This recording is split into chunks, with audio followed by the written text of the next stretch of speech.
So welcome. In this lecture of protein synthesis, we are talking about translation. This is 18th lecture on a very important chapter, molecular basis of inheritance. In the previous one, we have in great detail talked about everything with regards to transcription. So let us create a background and then we will touch translation process.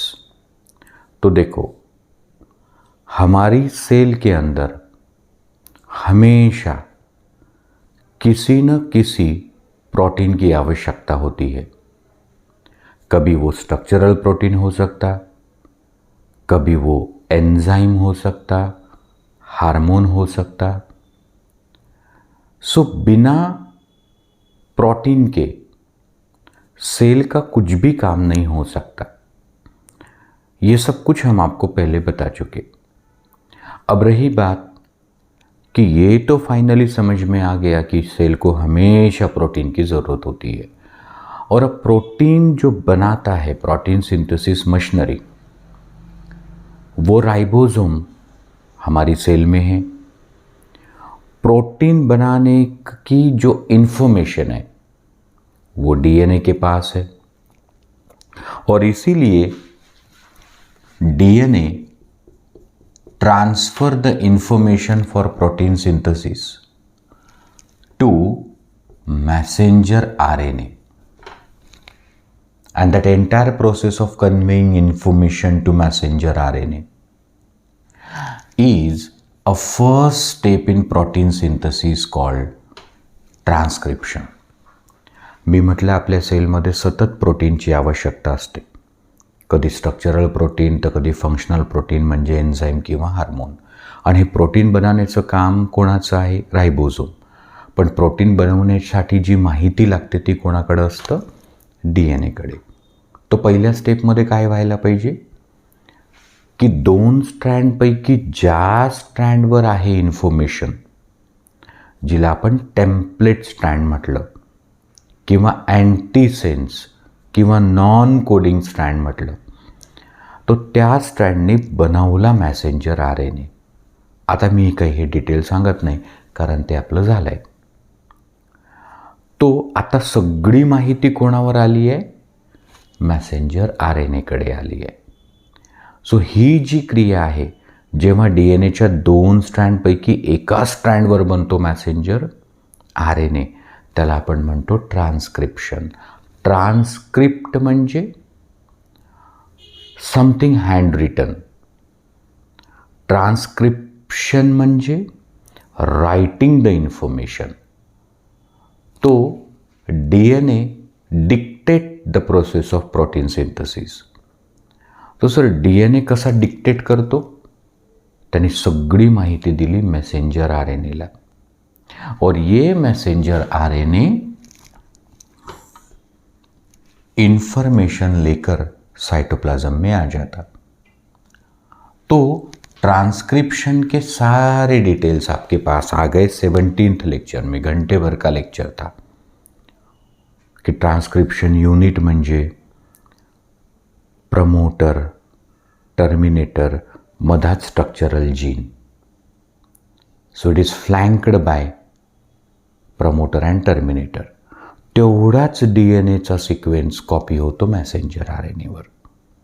मग त्याच्यात ते initiation, elongation, termination असतं.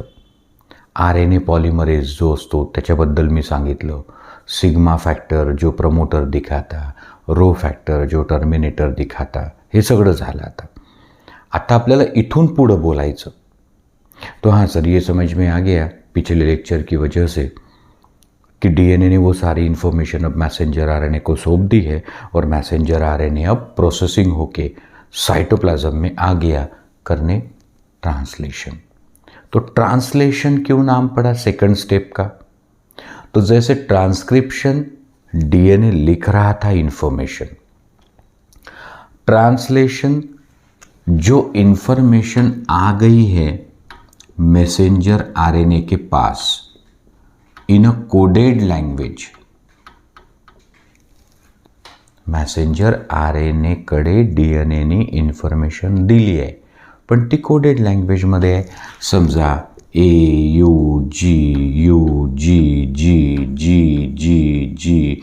UUUUUC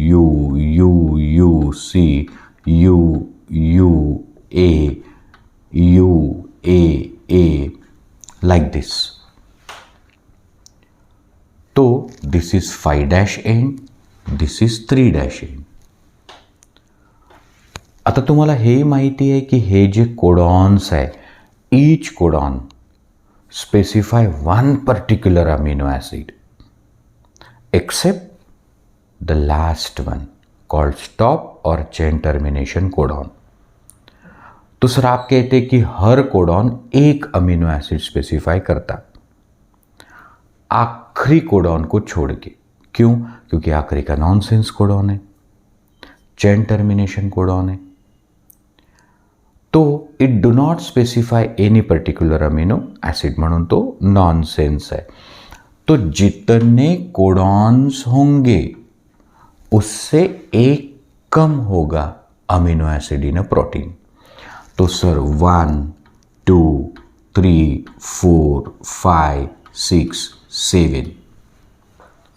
In this particular case, there are 7 codons present on messenger RNA. The protein that would be formed will have 6 amino acids. कारण UAA or UAG or UGA do not specify any amino acid. तो nonsense है. तो ये हो गया messenger RNA. This came into cytoplasm. अब सुनो, protein synthesis machinery is ribosome. You already know that ribosome is 70 years or 80 years. Whether 70 years or 80 years, it always have 2 subunits. In case of 70 years, there is 30 years and 50 years smaller and larger subunits. In case of 80 years, 40 years and 60 years, these are smaller and larger subunits. म्हणजे ribosome जो protein बनाने की machine है वो एक तो 70 years होगा या 80 ईयर्स होगा, होने दो. पर कोई भी राइबोसोम 2 सब यूनिट से बनता, लार्जर एंड स्मॉलर. तो 70 ईयर्स जो राइबोसोम है उसका स्मॉलर 30 ईयर्स है और बिगर 50 ईयर्स है. आणि जो 80 ईयर्स आहे तो त्याचा स्मॉलर 40 ईयर्स आणि बिगर 60 ईयर्स असतो. ध्यान रहे की the smaller and larger sub unit came together only at the time of protein synthesis. मतलब कि सर ये कोई स्मॉलर सब यूनिट है 30 ईयर्स और ये बिगर सब यूनिट है 50 ईयर्स. ये साथ में सिर्फ प्रोटीन बनाते वक्त आते हैं. हे दोघं जण एकत्र कधी येतात जेव्हा प्रोटीन बनवायचा असतो, नाही तर ते वेगळे असतात. और वो फिट ऐसे होते हैं कि उनके बीच में गैप रहे मैसेंजर आरएनए के लिए.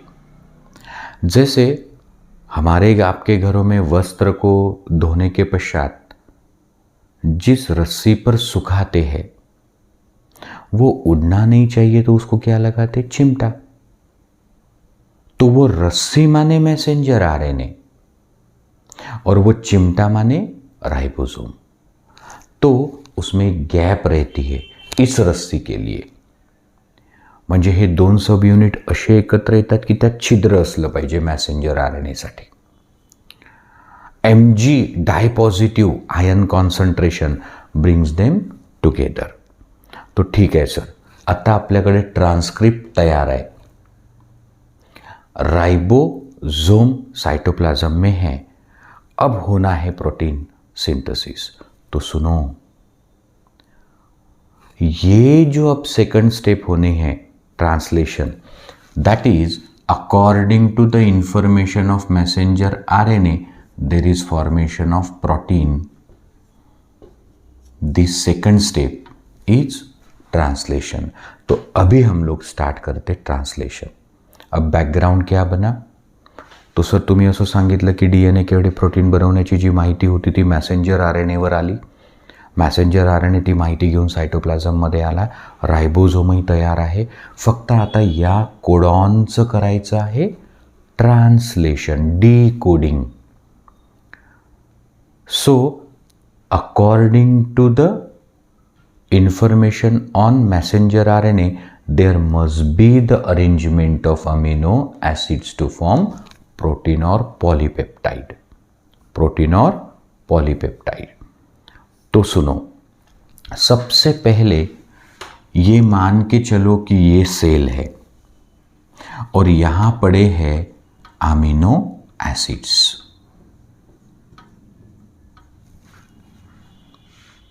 म्हणजे सेलच्या सायटोप्लाझममध्ये there are 20 different kind of amino acid.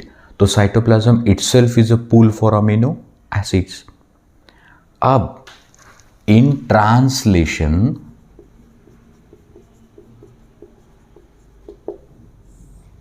The first step is activation of amino acids using ATP as a source of energy. तो सर आप कहते कि ये सारे अमीनो एसिड जो साइटोप्लाज्म में है प्रोटीन बनाने के लिए वो इनएक्टिव है. जी, इन्हें पहले करना होता है एक्टिवेट. सो मैंने लिखा activation of amino acid using energy currency ATP. मान के चलो amino acid plus ATP, amino acid plus ATP gives amino acid AMP plus IP plus IP. मतलब कि उसने दो बॉन्ड से ले ली एनर्जी और वो हो गए activate. Number 2, formation of amino acid tRNA enzyme complex. तो सर तुम्ही असं म्हणता की हे सगळे अमिनो ॲसिड जे इनॅक्टिव्ह होते त्यांना पहिले तर चार्ज केलं, ॲक्टिवेट केलं, उनको ATP खिलाया, पर अब उनको लटकाना है पर्टिकुलर tRNA के साथ. मान के चलो ये है एम्प्टी tRNA. तो particular amino acid should attach to particular tRNA. फर्ज करो कि ये अमीनो एसिड है ट्रिप्टोफैन, ये अमीनो एसिड है मेथियोनाइन, इस tRNA को है ACC एंटीकोडॉन, इसको है UAC एंटीकोडॉन. म्हणजे हे tRNA आहेत आणि हे अमीनो एसिड है. तो कोई भी अमीनो एसिड कोई भी tRNA को जाके चिपकेगा ऐसा नहीं है. इसके लिए मैंने उदाहरण दिया कि शिरडी जाने वाले पैसेंजर शिरडी बस में ही बैठेंगे और पंढरपुर जाने वाले यात्री पंढरपुर वाली बस में ही बैठेंगे. तो ट्रिप्टोफैन अमीनो एसिड उस tRNA को अटैच करेगा जिसके पास ACC है और मिथियोनाइन अमीनो एसिड उस tRNA को अटैच होगा जिसके पास UAC है. तो सर असं कसं शक्य आहे? पर्टिक्युलर अमिनो ॲसिड पर्टिक्युलर tRNAलाच कसा अटॅच होतो? तर इथं एक एन्झाईम पार्टिसिपेट करते. It is a कॅटलाइज reaction and the enzyme is amino acyl synthetase. So the enzyme is amino acyl synthetase.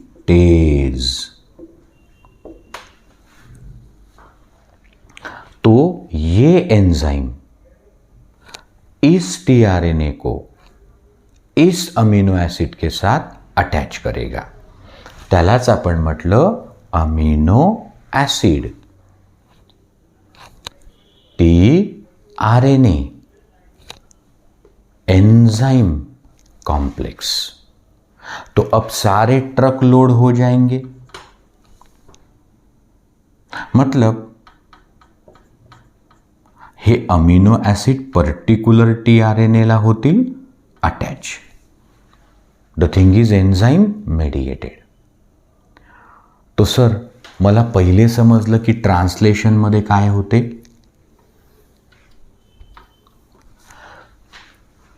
Amino acids present in cytoplasm in a inactive form get activated using ATP as a source of energy. This step is called activation of amino acid. Activated amino acids attach particular tRNA. This is enzyme mediated reaction. तो tRNA amino acid enzyme complexes. तो sir जेव्हा हे amino acid tRNAला attach होतील तर याला आपण काय म्हणू? एक तर म्हणू amino acid tRNA enzyme complex किंवा म्हणू charging of tRNA. Amino acylation of tRNA. Amino acylation of tRNA. सोप्या भाषेत सगळे ट्रक आता लोड झाले. अब चलो आगे. Translation is completed in 3 steps.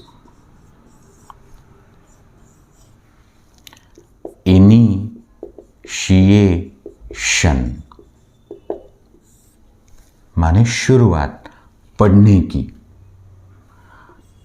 Elongation तो धीरे धीरे आगे जाना.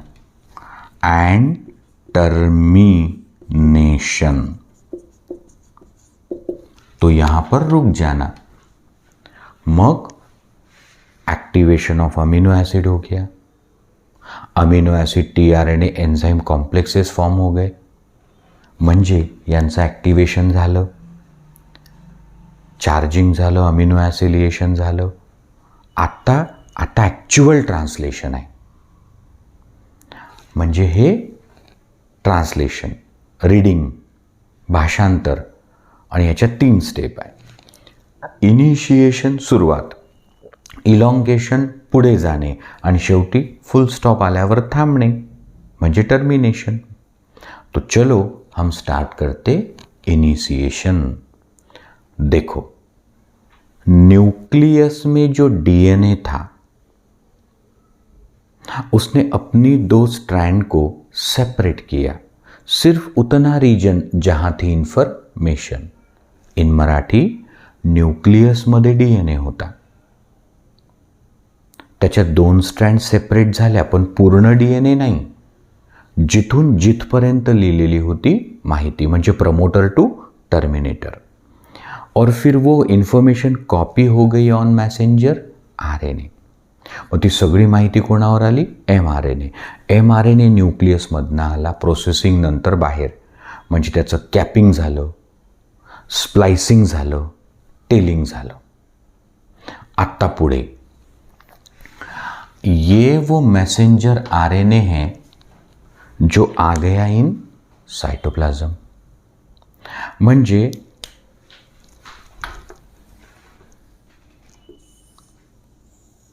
ये सेल है, ये न्यूक्लियस है, ये DNA है.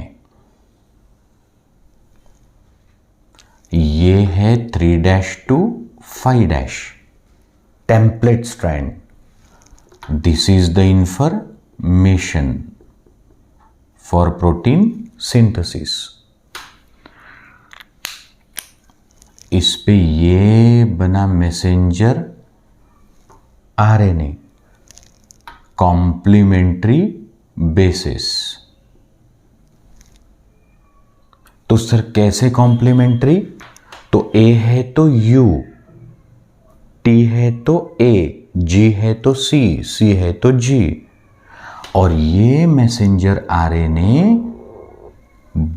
इमैच्योर था, एचएनआरएनए, हेट्रोजिनस न्यूक्लियर. मग त्याचं झालं कॅपिंग, स्प्लायसिंग, टेलिंग, आणि मग तो निघाला इथून बाहेर आणि हा आला मेसेंजर आरएनए 5' to 3'. आता झालेलं आहे activation of amino acids. Amino acylation और चार्जिंग ऑफ टी आरएनए आत्ता सुरुवात करायची आहे. तो हे तुम्ही डायग्राम लक्षात ठेवा. तो सर ये जब आ जाता मैसेंजर आरएनए इन साइटोप्लाज्म तो क्या होता सबसे पहले? आत्ता लक्ष द्या. ये जो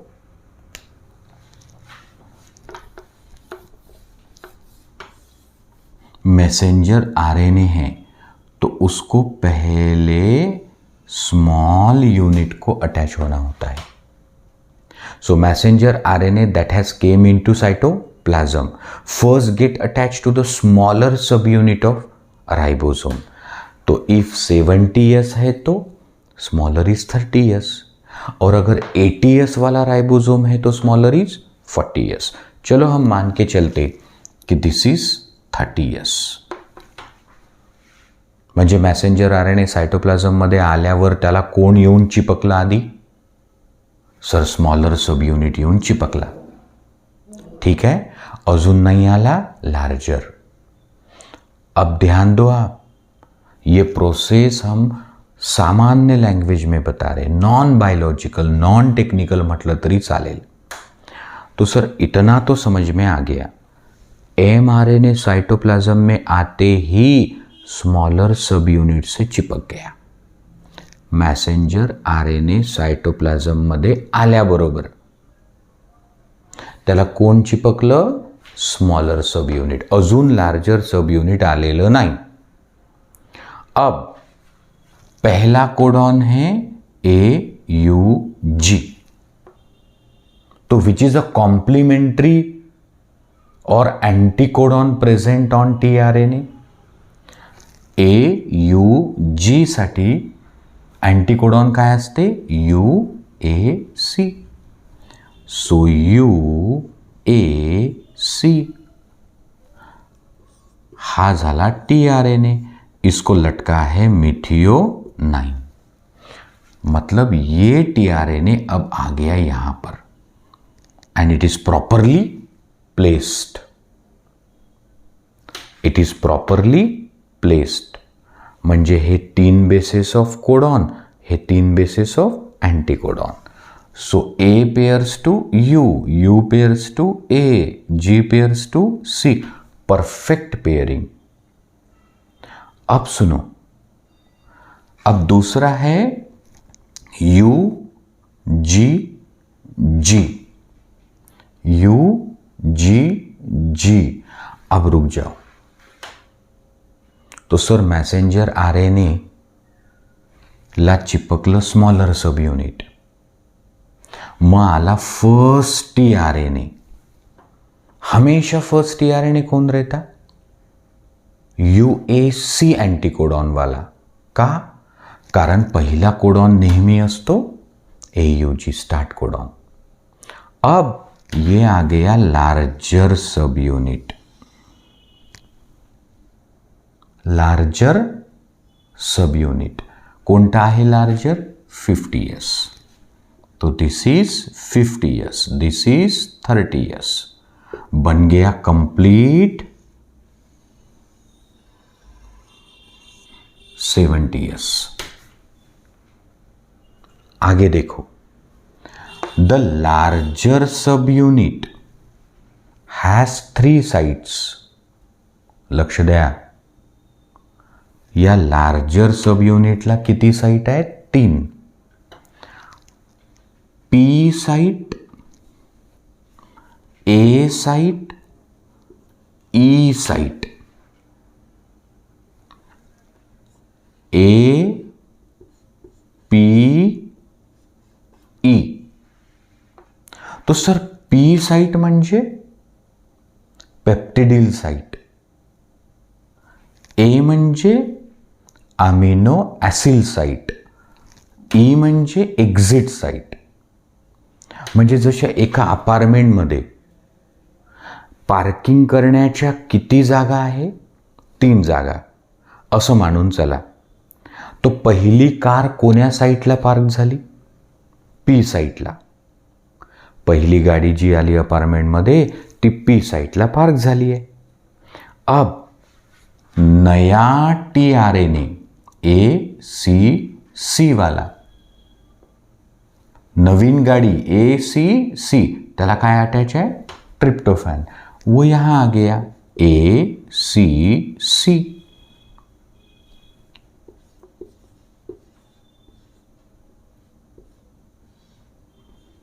सो हा ट्रिप्टोफैन। समजलं? पहिला कोडॉन AUG, दूसरा कोडॉन UGG। तो प्रॉपर TRNA प्लेस हो गए। सो अब मैं जो बताता हूं उसको ध्यान में रखो। First TRNA always enter from P site. पहिला TRNA नेहमी कुठे येतो? P site. And subsequent TRNA, नंतरचे TRNA, देर से आने वाले, बाद में आने वाले TRNA always enter the larger site from A site. I repeat, very first TRNA enter from P site and park at P site. Subsequent TRNA enter the ribosome from A site. हमेशा यहां से आना होगा, सिर्फ पहला यहां आता है।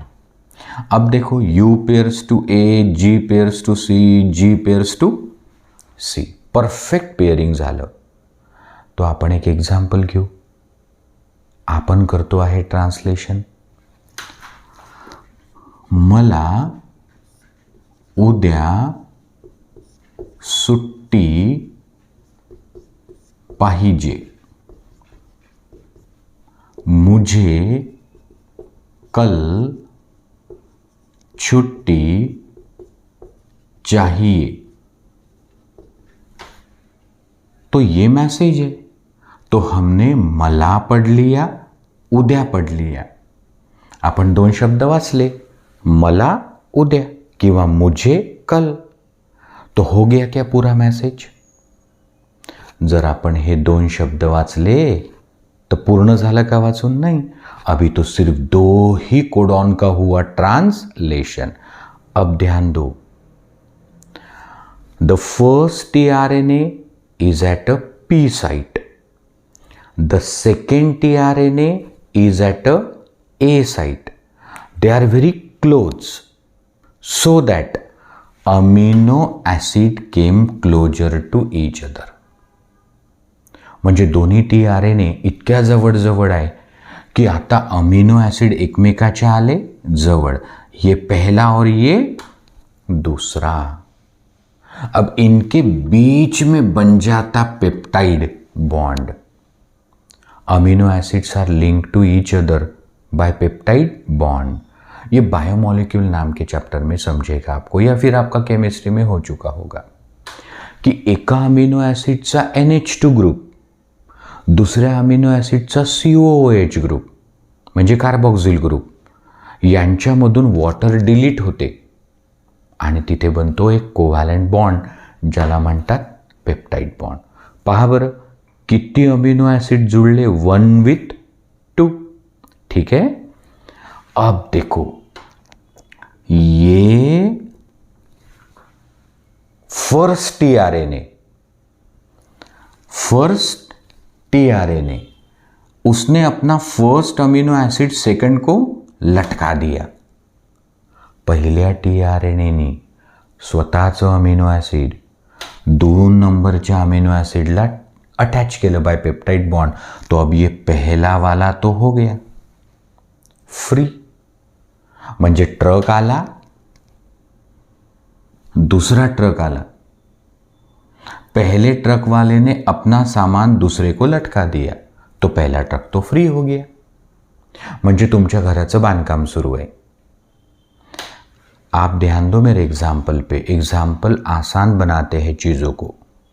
आपल्या घराचं बांधकाम सुरू आहे. एक ट्रक आला, लगेच दुसरा ट्रक आला. पहिल्या ट्रकनी गिट्टी खाली केली, पहिला ट्रक झाला रिकामा. दुसऱ्या ट्रकनी रेती आणली, तो उभाच है ना. सो ये गिट्टी वाला ट्रक, ये रेती वाला ट्रक. गिट्टी वाले ने अपना माल खाली कर दिया, अब पहला ट्रक तो हो गया खाली, तो वो चले जाएगा. UAC वाला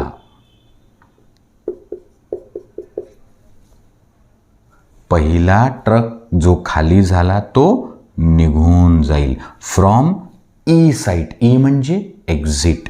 तो सर ये ट्रक तो चले गया. अब बताओ क्या हुआ. तो sir first tRNA who delivered the first amino acid which got attached to second amino acid, that empty tRNA left the ribosome from E site. तो अब कौन सी जगह खाली हो गई. कुठला ट्रक निघून गेला, पी वरचा. पी साईट झाली खाली आणि दुसरा ट्रक कुठं उभा आहे, ए साईटवर. आता शब्द किती वाचले, मला उद्या, मुझे कल, म्हणजे 2 शब्द झाले ना. तो देखो अभी ये पॉलीपेप्टाइड चेन फॉर्मेशन माने प्रोटीन फॉर्मेशन को शुरुआत हो गई. This is called initiation. Initiation. अब ध्यान दो, अब ये मैसेज के 2 शब्द हो गए. अब हमें शब्द पढ़ना है तीसरा. म्हणजे मॅसेंजर RNA वरती शब्द आहे ना, तर मला उद्या. आता पुढे वाचायचं सुट्टी, पाहिजे, आहे, देणार, का, मुझे, कल. छुट्टी चाहिए, क्या दोगे. तो असं करावं लागते ट्रांसलेशन. तो देखो भैया, मैं आपको वापिस उदाहरण देता. मेरे उदाहरण पे आप गौर करो. माझ्या उदाहरणं जर तुम्ही लक्षात ठेवले तर मार्कसाठी नाही पण समजेल खूप चांगलं. देखो, एक बूढ़ा व्यक्ति है जो पेपर पढ़ रहा है. एक म्हातारा मनुष्य आहे जो पेपर वाचतो आहे. A old man wants to read the newspaper. Okay. Suppose the headline is Union budget shall be presented on 1st Feb. Union budget shall be presented on 1st Feb. हे काय आहे हेडलाईन. ते म्हातारे आजोबा वाचणार आहेत, त्यांना दिसत नाही. उन्होंने ली है मैग्नीफाइंग लेंस और ग्लास. म्हाताऱ्या आजोबांना पेपर वाचताना दिसत नाही, त्यांनी घेतला भिंग, मैग्नीफाइंग ग्लास. अब देखो प्रॉब्लम ये है कि वो जो भिंग है, ग्लास है, वो उन्होंने रखा ऐसे.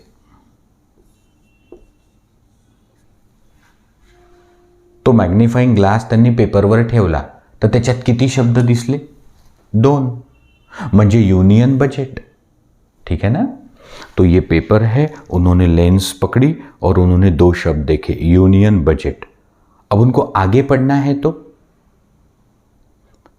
त्या म्हाताऱ्या आजोबांना पुढे वाचायचं असेल तर 2 ऑप्शन आहे.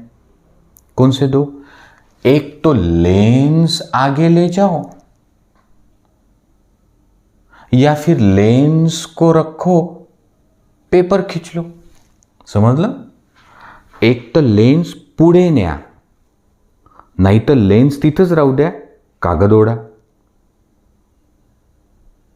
मतलब मैंने कहा कि ये जो राइबोसोम है इसने कितने शब्द कवर किए? 2. अब पढ़ना है तीसरा. तो हमें ये राइबोसोम को सरकाना होगा by a distance of 1 codon. तो सर ऐसा बताओ ना कि राइबोसोम जो लटका है मैसेंजर आरएनए को, अब वो एक एक कोडॉन सरकेगा. Moment of ribosome along the length of messenger RNA. Movement of ribosome along the length of mRNA by a distance of 1 codon is translocation. Translocation. तो चलो, union budget shall be presented on 1st Feb. पहला codon, दूसरा codon, तीसरा codon, चौथा codon, पांचवा and so on. तो देखो initiation हो गया. अब इलॉन्गेशन. अब मुझे बताओ, यदि राइबोसोम सरक गया by a distance of 1 codon तो क्या होगा? तो मैं आपको दर्शाता नई पोजिशन. हा राइबोसोम आता इथे येणार. ठीक है, समजलं? हा जो राइबोसोम होता ना तो 1 कोडॉन पुढे सरकला. तो आता पहा तो इथे आला.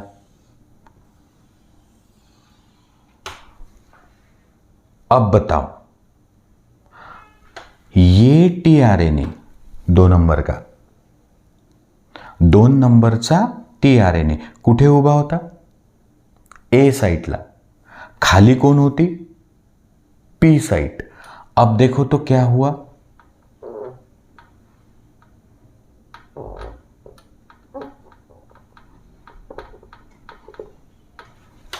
काय झालं आता? अरे सर, जो ट्रक खड़ा था ए साइड पे वो ऑटोमेटिक आ गया पी साइड पे और खाली हो गई ए side.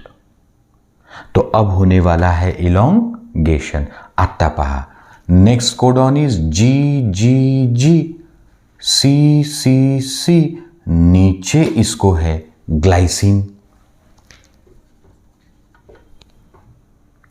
Now the new tRNA always enter at A site. फक्त पहिलाच येतो पी साइटला, नंतरचे सगळे कुठे येतात? ए साइटला. तो देखो अब ये आ गया tRNA, यहां खड़ा हो गया ए साइट पे. सी सी सी, इसको लटका है glycine, amino acid number 3. Now the 2 tRNA are very close. अब इसने G2C G2C G2C हो गया ट्रांसलेशन. ये सेकंड वाला अमीनो एसिड थर्ड वाले को चिपक गया. अब कितने अमीनो एसिड है? 1 2 3, 1 2 3. अब ये सेकंड टीआरएनए, 2 नंबरचा टीआरएनए ज्याने आणलं होतं ट्रिप्टोफॅन, त्याने आपलं अमिनो ॲसिड चिपकवून दिलं तिसऱ्याला. The second tRNA suppose who has carried tryptophan, so it has delivered its amino acid to the amino acid number 3. तो वापस यहाँ बन गया पेप्टाइड बॉन्ड। अब ये सेकंड वाला टीआरएनए तो हो गया empty. Empty tRNA leaves from E site. चलो ये भाग गया। कोणती साइट खाली झाली सर? P site. कोणती एंगेज आहे? ए साइट. कितने कोडॉन पडे? 3. मला उद्या सुट्टी, मुझे कल छुट्टी, युनियन बजेट शाल. ठीक है ना? आता काय सुरू आहे? इलॉन्गेशन ऑफ होम? Polypeptide chain. तो सर ये राइबोसोम सरकता है by a distance of 1 codon. Ribosome सरकतो फक्त बाय डिस्टन्स ऑफ 1 कोडॉन. याला काय म्हणतात? ट्रान्सलोकेशन. अब every time it moves 1 amino acid will be added. अब जब ये सरकेगा, ये है नई पोजीशन.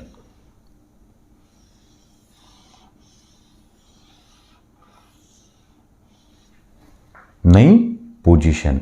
अब देखो, जो ट्रक खड़ा है एट ए साइट, खाली है पी साइट. अब देखो क्या हो गया.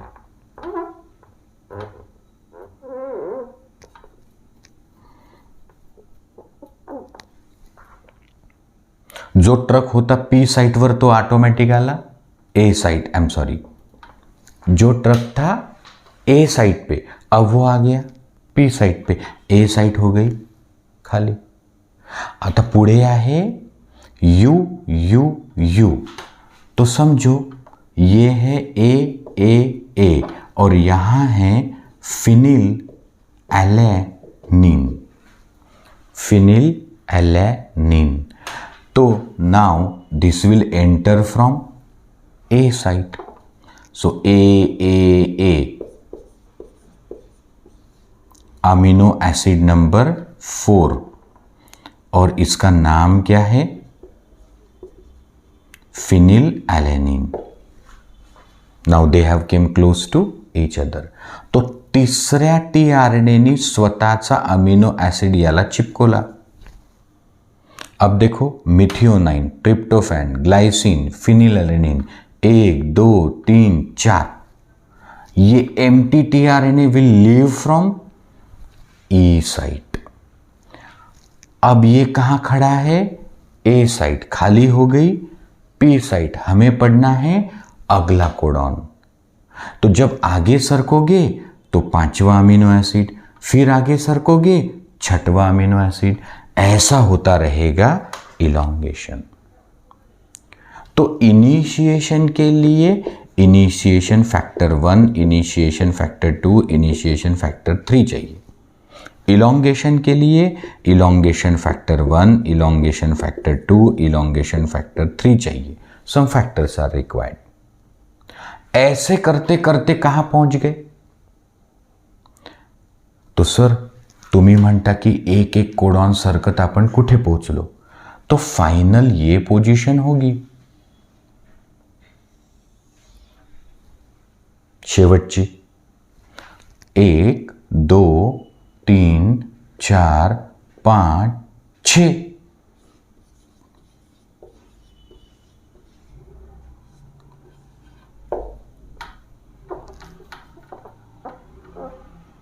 सो 1 2 3 4 5 और ये 6.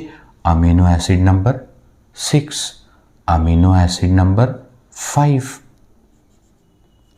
सो 1 2 3 4 5 और ये 6.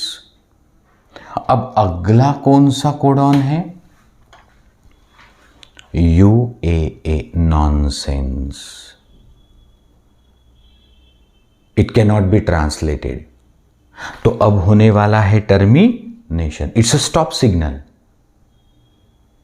आता पहा, as per the sequence of codon on mRNA, there is a sequence of amino acid in a protein. बन गई पॉलीपेप्टाइड चेन, माने बन गया प्रोटीन. झालं translation. Termination is because of R1, R2 S factor, R1 R2 S फॅक्टरमुळे termination होते.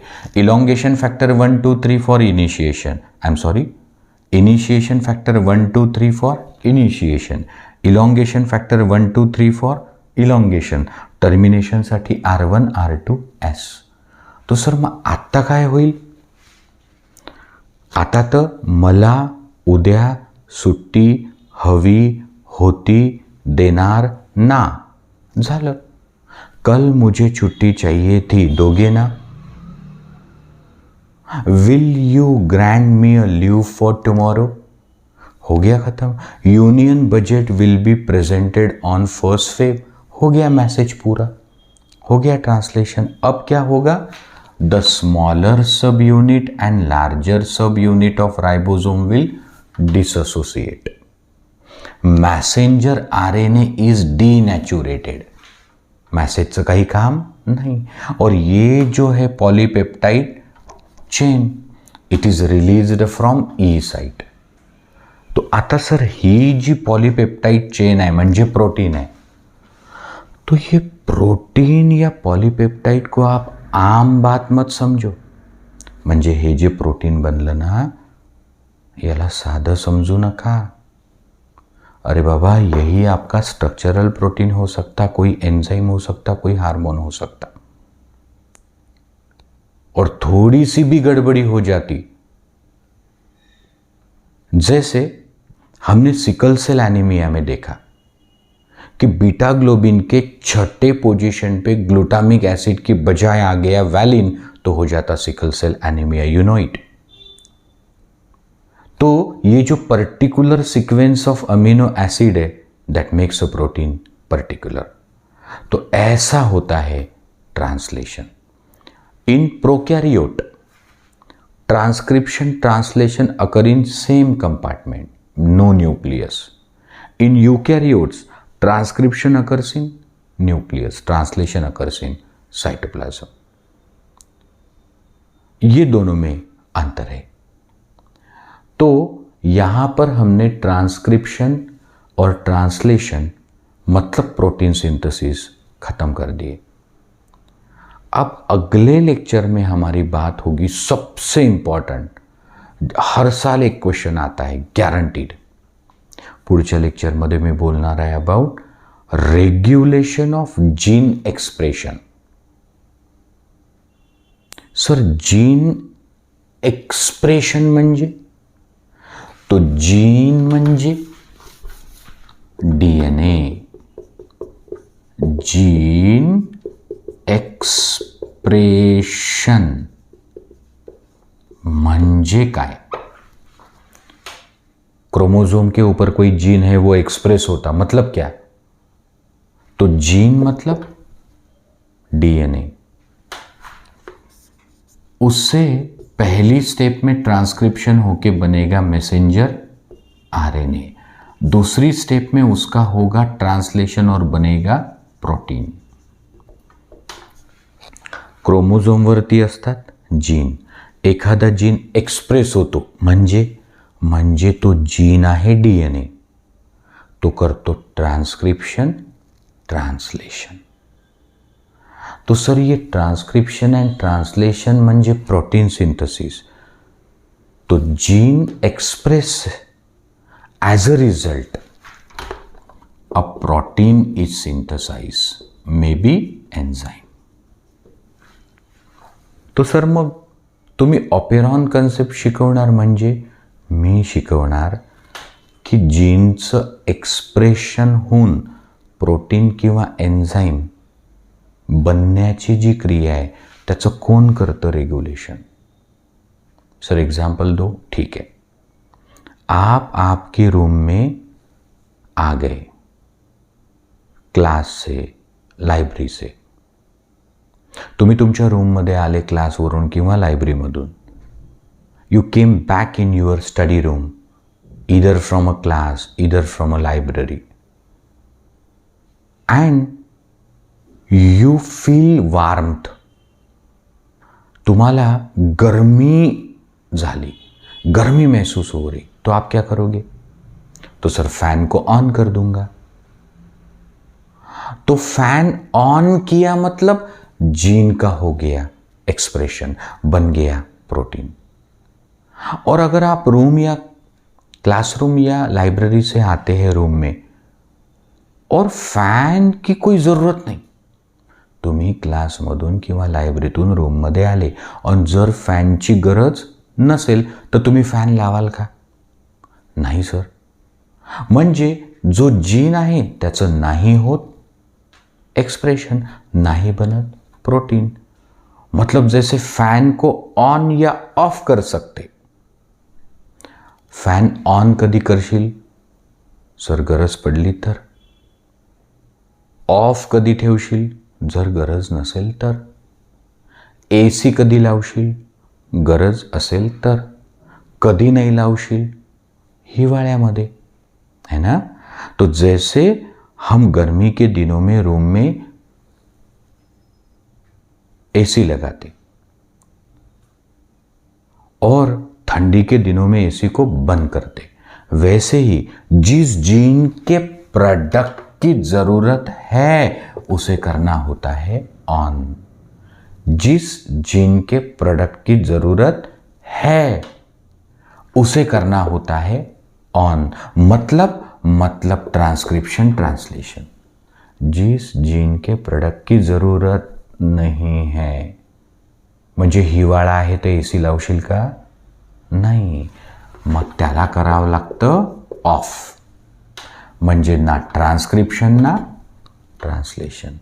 मतलब gene को ऑन ऑफ करना, मतलब जीन को रेगुलेट करना. ये समझाने के लिए जैकोब एंड मोनोड ने 1961 में दिया ऑपेरॉन कंसेप्ट, जिस पे एक क्वेश्चन तो होता है. मैं अगले वीडियो में आपको बताऊंगा. Thank you.